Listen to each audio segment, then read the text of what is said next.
नमस्कार, आप देख रहे हैं मेडिकल माइक और मैं हूं आपके साथ सन्नी प्रियदर्शी। अभी हमारे साथ हैं शहर के जाने माने न्यूरो साइकेट्रिस्ट डॉक्टर सच्चिदानंद सिंह, जो कि जिनसे आज हम लोग बात करेंगे कि तनाव और चिंता में क्या अंतर होता है।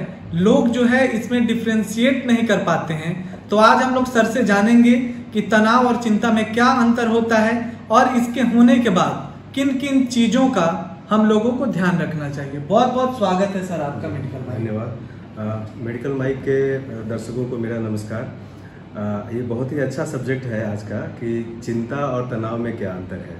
तो बहुत सारे ऐसे मिलते जुलते टर्म हैं जिससे कि लोग कंफ्यूज होते रहते हैं कि आखिर तनाव क्या है, चिंता क्या है और डिप्रेशन क्या है। देखिए, इसे ऐसे समझने का प्रयास करते हैं कि अगर हमारे सामने एक समस्या आई और हम इस समस्या से अगर लड़ रहे हैं, तो लड़ने के क्रम में हमें जो तकलीफ होती है हमारे मन को, उसे हम तनाव की स्थिति कहते हैं। और अगर हम लड़ते लड़ते हार जाएं और हम परेशान हो जाएं, इतने हार जाएं कि हम अपनी ज़िंदगी ठीक से नहीं जीने लग जाएं, हमें परेशानी होने लग जाए, तो ये चिंता या डिप्रेशन की बीमारी कहलाती है। इसलिए तनाव की स्थिति वो है जब हम परेशानी से लड़ रहे होते हैं, और डिप्रेशन या एंग्जाइटी तब है जब हम उससे हार चुके होते हैं। तो सर, मेरा अगला सवाल आपसे ये है कि अगर तनाव की स्थिति अगर किसी में बार बार बन रही है, तो उन लोगों को सबसे पहले किन किन परेशानियों से होकर गुजरना पड़ता है और उस समय किन सावधानियों को जो है ध्यान में रखना चाहिए? जी, तो सबसे पहले तो ये पहचानना ज़रूरी है कि आखिर तनाव हम कैसे पहचाने कि हम या हमारे आसपास का कोई व्यक्ति तनाव में है। तो तनाव में रहने के दो तीन चीज़ें हैं जिससे हम पकड़ सकते हैं। एक तो है इंसान का इमोशन। इंसान का इमोशन वो जिस तरह से खुश रहता था, जितना खुश रहता था, जितना उदास होता था, उससे कहीं ज़्यादा वो परेशान दिखेगा, उसके चेहरे से एक मायूसी दिखेगी। दूसरा क्या है कि वो लोगों से मिलने जुलने से भी बचना चाहेगा और ऐसा लगेगा कि किसी न किसी बात को लेकर के वो सोच रहा है, कुछ उसके मन में बातें चल रही हैं। तो हम लोग भी जैसे लोगों को देखते हैं और कहते हैं कि हाँ, ये व्यक्ति फलाना व्यक्ति काफ़ी तनाव में दिख रहा है, क्या बात है, तुम क्यों परेशान दिख रहे हो। इसे हम तनाव की स्थिति कहते हैं।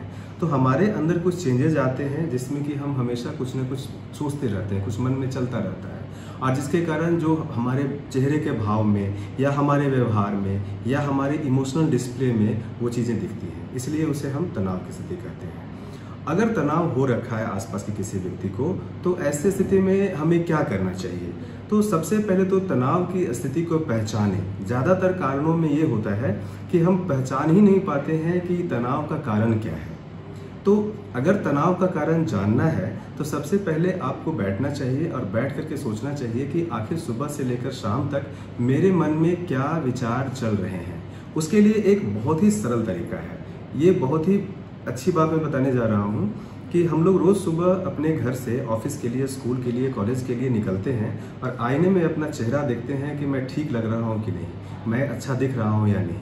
लेकिन ज़रा सोचिए कि क्या हम कभी ये सोचने की कोशिश करते हैं कि मैं सोच कैसा रहा हूँ, मैं अच्छा सोच रहा हूँ या नहीं, मैं गलत तो नहीं सोच रहा हूँ।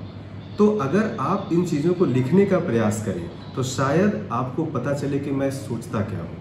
अगर आप किसी सिचुएशन में हैं और अगर आप उस सिचुएशन के बारे में डिटेल में आप एक पेज पे लिखने का प्रयास करें, एक डायरी पे लिखने का प्रयास करें, जिसे जर्नलिंग कहते हैं।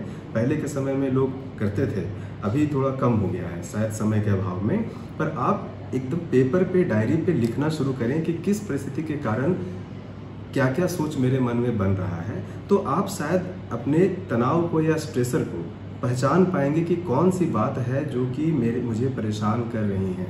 ठीक है, और जब आपको बात पता हो तो आप अपने आप से कहें कि हाँ, लगता है मुझे कि मैं तनाव में हूँ। ठीक है, उसके बाद जब आपको प्रॉब्लम पता है तो आप खुद से भी उसे समस्या का समाधान कर सकते हैं या किसी से इसके बारे में बात कर सकते हैं, चाहे वो आपके परिवार के सदस्य हों, चाहे वो आपके मित्र हों या कोई ऑफिस के मेंबर हों। आप उनसे बात कर सकते हैं कि आखिर मुझे ये समस्या दिख रही है, इसका क्या सॉल्यूशन हो सकता है। अक्सर बात करने से हमें कुछ न कुछ समाधान मिलता है। एक तो हमारा मन भी हल्का होता है और हमें कहीं न कहीं उसका समाधान मिल जाता है।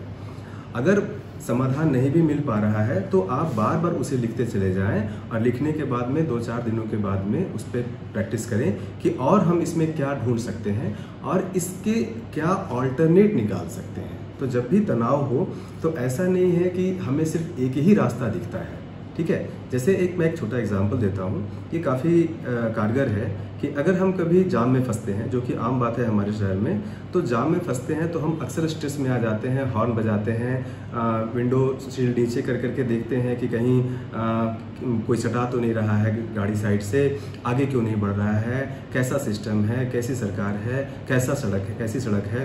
तो इस तरह की बातें हम लोग बोलते हैं, लेकिन इन सब का क्या फ़ायदा मिलता है? हम उस समय भी स्ट्रेस में होते हैं या स्ट्रेस में आ जाते हैं।